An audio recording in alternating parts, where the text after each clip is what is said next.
ভগবান শিব ও শ্রীকৃষ্ণের মাঝে থাকা এক গভীর আত্মিক সম্পর্ক। দুই ভিন্ন রূপ, দুই ভিন্ন শক্তি, তবু এক চেতনা।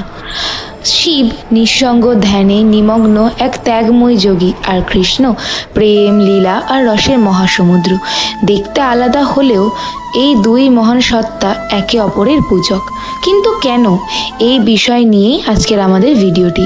আশা করব আপনারা সম্পূর্ণ ভিডিওটি দেখবেন। তবে নমস্কার, আমাদের চ্যানেলে আপনাদের স্বাগত জানাই। আপনারা জানেন আজকের ভিডিওটির বিষয় কি নিয়ে, তবে চলুন ভিডিওটি শুরু করা যাক। আমরা প্রথমেই জানব শিব কেন কৃষ্ণের ধ্যান করেন।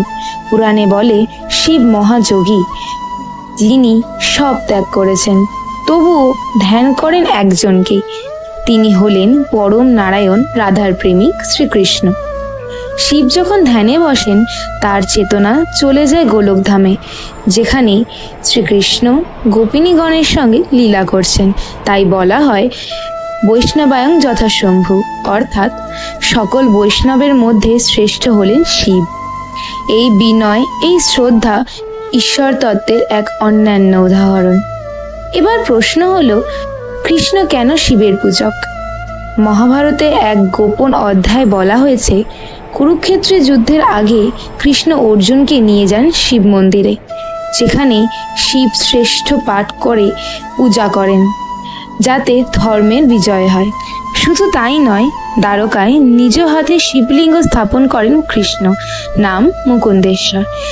এটি প্রমাণ করে ভক্তি মানে অহংকার নয়, ভক্তি মানে একে অপরের শক্তিকে সম্মান করা। এবার শোনো এক অলৌকিক ঘটনা। ভগবান কৃষ্ণের জন্মের আগে শিব স্বয়ং আসেন মথুরায়।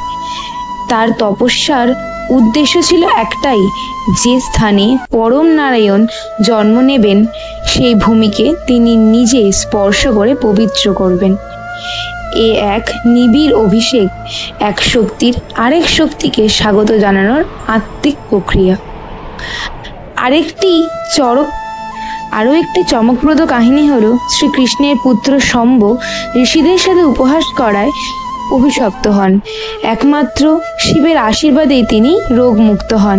এরপর কৃষ্ণ প্রতিষ্ঠা করেন সোমনাথ জ্যোতির্লিঙ্গ। এই ঘটনা শুধু পূজা নয়, এটা দুই চেতনার মিলনের প্রমাণ। একবার এক দৈত্য বানাসুর কৃষ্ণের বিরুদ্ধে যুদ্ধ করে, কারণ সে ছিল শিব ভক্ত। শিব বাধ্য হয়ে তার পক্ষ নেন, কিন্তু শিব কৃষ্ণকে বলেন, আমি তোমার সঙ্গে যুদ্ধ করব ঠিকই, কিন্তু আমি চাই তুমি জয়ী হও, কারণ তুমি পরম ব্রহ্ম, আমি শুধু তোমার লীলার অংশ। এ এক মহাশক্তির বিনয়, যেখানে শ্রদ্ধা জয় করে অহংকারকে।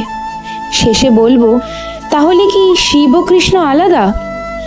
রূপে আলাদা, কিন্তু চেতনায় এক।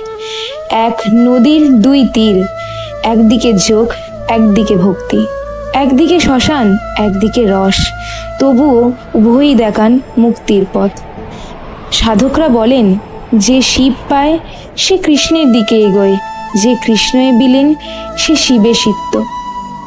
ভক্তি কখনোই প্রতিযোগিতা নয়, ভক্তি মানে সম্মান, ভিন্ন পথ, এক গন্তব্য, পরম সত্যের মিলন। আপনি যদি এই পর্বে কিছু শিখে থাকেন, তবে অবশ্যই শ্রীকৃষ্ণের দাস আমাদের এই চ্যানেলটিকে সাবস্ক্রাইব করে রাখুন, আর সঙ্গে থাকুন পরবর্তী পর্বের জন্য। জয় শ্রীকৃষ্ণ, জয় মহাদেব, হর হর মহাদেব।